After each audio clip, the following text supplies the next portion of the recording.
ভালোবাসেন ভয় পেতে, ভালোবাসেন রহস্য রোমাঞ্চে শিহরিত হতে? যদি উত্তরটা হ্যাঁ হয়, তবে চলে আসুন ডার্ক রুমের দরজাটা। Enter at your own risk. তবে দুর্বল হৃদয়ের মানুষেরা ভুলেও দরজা ঠেলবেন না। ডার্ক রুম এবং আজকে আবারও জানাই আপনাদের সকলকে স্বাগত। আজকের নিবেদন একটি কল্পবিজ্ঞান ভিত্তিক থ্রিলার।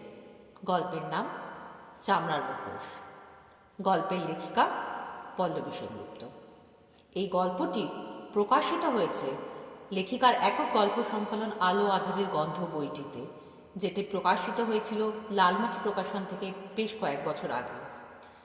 আলো আঁধারের গন্ধ একটি বহুল বিক্রিত এবং বহুল সমাদৃত বই, এবং উল্লেখযোগ্য যে সেই বইতে এই কল্পবিজ্ঞান ভিত্তিক থ্রিলার গল্পটি আলাদা করে পাঠকদের প্রশংসা ও নজর দুই কেড়েছে। তাহলে চলুন শুনে নেওয়া যাক আজকের গল্প চামড়ার মুখোশ।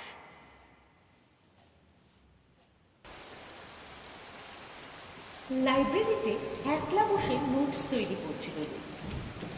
বাইরে জোরে বৃষ্টি পড়ছে। আজ ঘুটঘুটে কালো অন্ধকার যেন আচ্ছন্ন করে রেখেছে পৃথিবীটাকে। আর মাঝে মাঝেই কান ফাটানো শব্দে বাজ পড়ে খান খান করে দিচ্ছে ফালি লাইব্রেরি ঘরখানে স্তব্ধ। আজ সকাল থেকে আকাশের মুখা, তাই কলেজে আজ উপস্থিতির হারও ছিল কম। কিন্তু তবুও রুনু কামাই করেনি, কারণ ওর কামাই করতে ভালো লাগে। কি হবে কামাই করে? কামাই করা মানেই তো সারাদিন লেডিস পিজির ঘরে পড়ে থাকা আর সুহানা মলি রিক্তা ওদের হাসির খোরাক হয়। হ্যাঁ, রুনু ওদের কাছে হাসি ঠাট্টার পারে। অজ একটা গ্রাম থেকে কলকাতা শহরে পড়তে এসেছে। ও গরিব ঘরের মেয়ে। ওদের মতো দামি জামা কাপড় যেমন ওর নেই, তেমনই ও জানে না শহুরে আদব কায়দা আর চলন। ওরা সবাই যখন ওদের অবস্থাপন্ন পরিবারের গল্পে পিজি মাতিয়ে রাখে, তখন রুনু শুধুই নীরব শ্রোতা। সত্যি তো, কি আর বলবে ও তো বলার মতো তেমন কিছুই নেই। তাই এমন একটা মেয়ে হাসি ঠাট্টার খোরাক হবে বই কি। সুহানা এর মধ্যে সব থেকে বেশি উঠল, আর রুনুকে নিয়ে মজা করতে ওই সব থেকে বেশি ভালোবাসে। রুনু আগে কষ্ট, কিন্তু এখন অনেকটাই অভ্যেস হয়ে গেছে ধীরে ধীরে। ও বুঝে গেছে এই শহরে এগুলো মানিয়ে নিয়েই চলতে হবে। তবে হ্যাঁ, শহরটা যে রুনুকে কিছু দেয়নি এমন বলতে পারবে না। বিকাশ যে ওর পরম এক পাওয়া। রুনু জানে না বিকাশ কেন এমন পাগলের মতো ভালোবাসে ওকে। মাত্র 5.5 মাস এই বিকাশ বড্ড আপন হয়ে গেছে। আর কত দেরি, বাড়ি যাবে না? একটা ফোনা গলার স্বরে চমকে উঠল। লাইব্রেরিয়ান অজিত পান্ডে মুখে একটা অদ্ভুত হাসি ঝুলিয়ে দাঁড়িয়ে রুনুর একদম সামনে। অদ্ভুত একটা নোংরা লোলুপ চাহনি যেন ছড়িয়ে পড়ছে লোকটার দু চোখ বেয়ে, যেটা ছুঁয়ে যাচ্ছে রুনুর শরীর। হ্যাঁ, এই তো আর মিনিট 10 শুকনো গলায় বলল রুনু।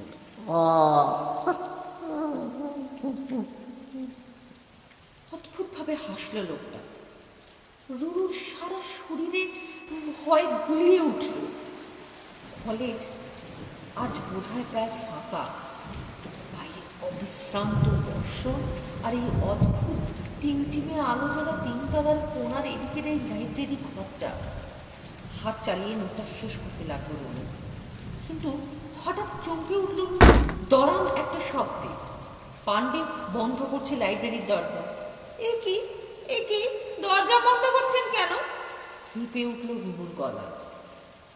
কোনো উত্তর না দিয়ে এক পা করে এগিয়ে আসছে পান্ডে রুনুর দিকে। শরীর কাঁপছে রুনু। হঠাৎ ছপ করে নিভে গেল ঘরের আলোটাও। আতঙ্কে ভয় টেবিল খামচে ধরল রুনু।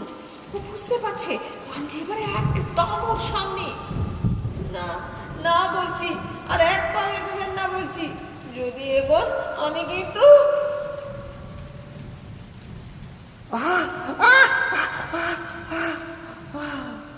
না, শেষ হলো না নুনুর কথা। তার আগেই একটা বিভৎস চিৎকার ছিটকে এলো। মরণ চিৎকার করছে পাণ্ডে। দপ করে আবার জ্বলে উঠল আলো। উফ মাগা! ভয় আতঙ্কে এবার নীল হয়ে গেছে রুনুর শরীর। রুনুর সামনে পড়ে রয়েছে পাণ্ডের অচেতন দেহ। গলার কাছে খুবলানো মাংস, গত হওয়ার জায়গা থেকে পিনকি দিয়ে বের হচ্ছে রক্ত। কি হয়ে গেল হঠাৎ? কে মারলো পাণ্ডেকে? কোথায় বা গেল আতাতে? সব গোলমাল হয়ে যাচ্ছে নুনুর মাথার মধ্যে। সবাই কি তাহলে এবার রুনুকে ধরবে? কিচ্ছু বুঝতে পারছে না ও। না, পালাতে হবে এক্ষুনি। শুধু এইটুকুই এখন বুঝতে পারছে ও। হ্যাঁ, এখন পালাতে হবে এই জায়গা থেকে। পাগলের মতো ছুটতে ছুটতে কলেজ থেকে বেরিয়ে এলো মেয়েটা। বৃষ্টিতেই ছুটছে, খেয়াল নেই যেন আর কোনো দিক। বিছানার উপর জড়সড় হয়ে বসেছিল নুনু। কলকাতায় এই সবই কিছুদিন হলেই তো ও এসেছে, কিন্তু তার মধ্যে যে এভাবে বিপদ ধাওয়া করবে সেটাও ভাবতেই পারেনি। কয়েক মাস আগেই ঘটে গেল লাইব্রেরি সেই বিভৎস ঘটনা। একটা জল ঝড়ের রাতে ওরই চোখের সামনে খুন হয়ে গেল ওদের লাইব্রেরিয়ান। কিন্তু সত্যি চোখের সামনে কি? রুনু তো সত্যিই জানতো না কে আততায়ী। ও তো দেখেইনি কিছু। খুনের ঠিক আগের মুহূর্তটাতেই তো কুটকুটে অন্ধকার হয়ে গেছিল সবকিছু।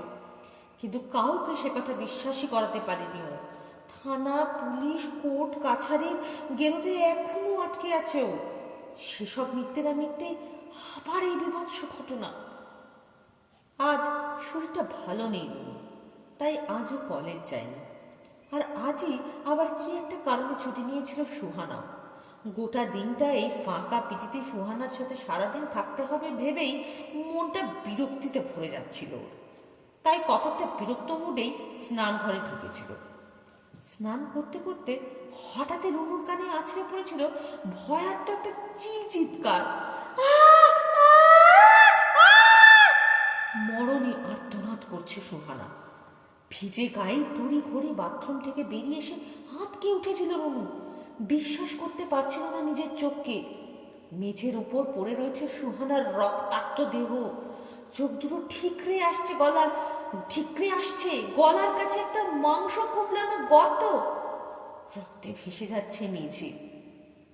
বিভৎস দৃশ্যটা দেখে তুলে পড়েই যাচ্ছিল নুনু। কোনো রকমে নিজেকে সামলে নিয়ে শুধু বিকাশকে ফোন করেছে একটা। বিকাশ, বিকাশ প্লিজ একবার এসো আমার পিজিতে। আমি একাই আছি এখন, প্লিজ বিকাশ। কেন ডাকছি সেটা তুমি এলেই বলবো। হ্যাঁ, শুধু এইটুকুই ও বলেছে বিকাশকে আপাতত। কলিং বেলের শব্দে চমকে উঠল রুনু। উঠে গিয়ে খুলে দিল দরজাটা। বিকাশ এসে গেছে। কি হয়েছে রুনু? হঠাৎ এমন জরুরি তলব? কোনো প্রবলেম নাকি তুমি? এই বিভৎস মৃতদেহটা দেখে আঁতকে উঠেছে বিকাশ। ভয় সাদা হয়ে গেছে ওর মুখ। এটা কি রুনু? কিভাবে? বাচ্চা মেয়ের মতো বিকাশের বুকে ঝাঁপিয়ে পড়লো এবার রুনু। শক্ত হাতে আঁকড়ে ধরলো ওকে। বিশ্বাস করো বিকাশ, আমি জানি না, আমি কিচ্ছু জানি না, আমি সত্যিই জানি না। আমি জানি না কে এভাবে খুন করলো সুহানাকে, কে এই অদৃশ্য হত্যাকারী, আমি জানি না। আমি বুঝতে পারছি না কে আমায় ভাসানোর চেষ্টা করছে। পাগলের মতো মাথা ছাকাচ্ছে রুনু। রুনু, আমায় ছাড়ো বলছি, ছাড়ো। রুনুর বাহুপাশে আবদ্ধ হয়ে আজ যেন দম বন্ধ হয়ে আসছে বিকাশের। না বিকাশ, আমি তো তোমায় ছাড়বো বলে ধরিনি। আমার লাগছে রুনু। আহ বিভৎস চিৎকার ছিটকে এলো বিকাশের গলা চিরে। এবার হালকা হয়ে এলো রুনুর বাহুপাশের বন্ধন। আস্তে আস্তে এলিয়ে পড়ছে নিজেতে বিকাশের প্রাণহীন দেহটা। গলার কাছে খবলানো গর্ত, রক্ত বেরোচ্ছে ভক ভক করে। রুনু এক দৃষ্টে তাকিয়ে রইল দেহটার দিকে খানিকক্ষণ। সিনেমার ফ্ল্যাশব্যাকের মতো অনেক টুকরো দৃশ্য ভেসে উঠছে ওর চোখের সামনে। অনেকগুলো মিষ্টি দুপুর আর বিকেল, অনেকগুলো হাতে হাত আর চোখে চোখ রাখার মুহূর্ত।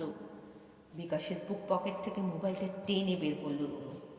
আবার খুলল হোয়াটসঅ্যাপের সেই মেসেজটা যেটা দুদিন আগে প্রথম বিকাশের চোখ এড়িয়ে নজরে আসে রুনুর। বিকাশ লিখেছে ওর বন্ধু দীপককে। আরে ভাই, রুনুর মতো গেও মেয়েকে বিয়ে করা যায় নাকি?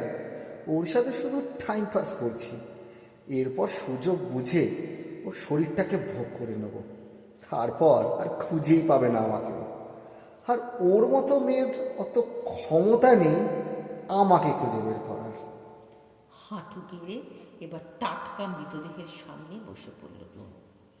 দু হাতে আঁজলা ভরে তুলে নিল অনেকখানি তাজা রক্ত। তৃপ্তি করে পান করলো সেই রক্ত সুধা।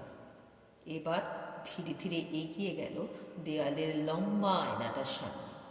একটানে ছিঁড়ে ফেললো মুখে সাটা চামড়ার মুখোশটা। ধীরে ধীরে সারা শরীর থেকে খসে পড়ছে ওর মানুষ নামক প্রজাতির খোলস। এবার বেরিয়ে এলো ইরুক্কুকিরিস। হ্যাঁ, ইরুক্কুকিরিস এই গ্রহের বাসিন্দা নয়। অনেকগুলো ছায়াপথ, গ্রহ, উপগ্রহ পেরিয়ে এসেছিল ও এখানে। এখানে এসেই ও প্রথম পেয়েছে মানুষ নামক প্রাণীটার রক্তের স্বাদ। উফ, ব্যাপক স্বাদ।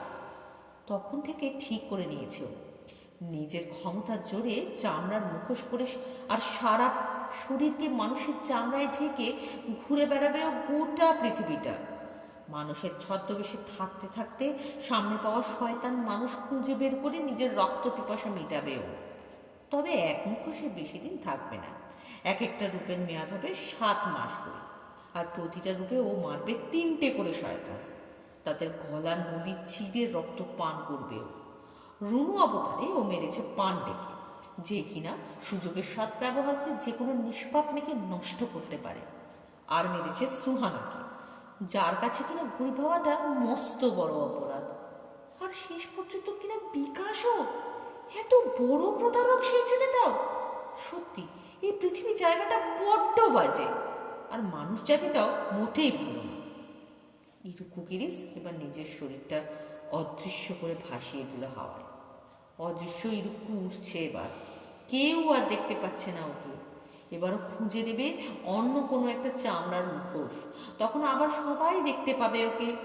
এবারও যাবে অন্য কোনো নতুন একটা শহরে, আবার নতুন রূপ, আবার নতুন জায়গা, নতুন মানুষ, আবার রক্ত পান করার নতুন খেলা, নতুন শিকার, নতুন শাস্তি, আর কয়েকটা নতুন মৃত্যু।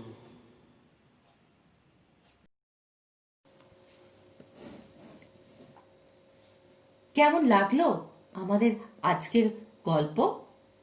যদি ভালো লেগে থাকে তাহলে অবশ্যই লাইক, কমেন্ট আর শেয়ার করতে ভুলবেন না কিন্তু। ডার্ক রুম এবং আপনাদের জন্য প্রতি সপ্তাহেই নিয়ে আসবে একটি করে রহস্য রোমাঞ্চে ঘেরা অথবা গা ছমছমে ভয়ের গল্প, মানে অডিও স্টোরি। আপনারা সাথে থাকুন ডার্ক রুম এবং এর। কিভাবে সাথে থাকবেন? চ্যানেলটা সাবস্ক্রাইব করে, চ্যানেলের উপরে যে বেল আইকনটা রয়েছে সেই বেল আইকনটায় ক্লিক করেই চ্যানেলটাকে কিন্তু সাবস্ক্রাইব করে নিতে পারেন আপনি। তাহলে এরপর নতুন গল্প এলেই সেটার নোটিফিকেশন পৌঁছে যাবে আপনার কাছে। তাহলে আমরা সবাই অপেক্ষা করব আপনাদের মতামতের। সঙ্গে থাকুন আর শুনতে থাকুন ডার্ক রুম এবং